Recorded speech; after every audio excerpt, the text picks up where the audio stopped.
Okay, today at Highridge, we are going to look at dashboards, specifically Data Studio at Google. You also have Power BI at Microsoft. They both do the same thing. They're super powerful dashboards that can work with tons of raw data. In this particular example, we have a raw data file with about 3,000 rows, 30 separate headings. So we're actually going to be analyzing over 100,000 data points into a granular view that management can take.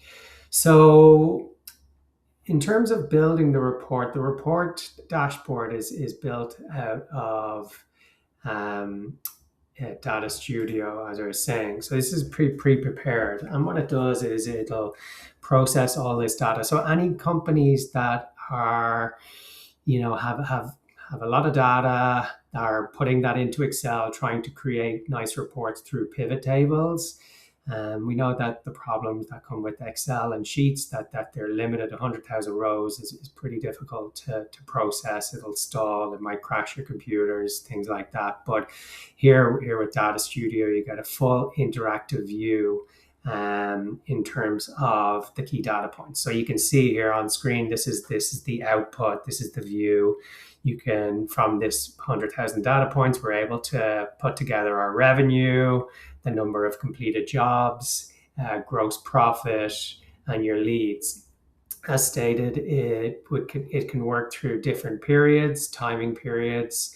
In this example, we have separated it by branches, so we can go in and we can actually tab down to see what our revenues are. Everything is interactive as stated. So looking at the Vancouver branch here, revenues, it changes as we move. And it breaks it down by categories as well. So super interactive, really, really good to see this data. And there is an automated flow with this as well. That data can land in an inbox and it can be automatically pushed in here. So your senior staff or the owner is going to be able to see this without a problem. There is a build in this. There is some work on the back end, but we are building these dashboards. So if you have an idea, if you have a reporting idea, if you're not finding the statistics that you want, please leave a comment or get in touch.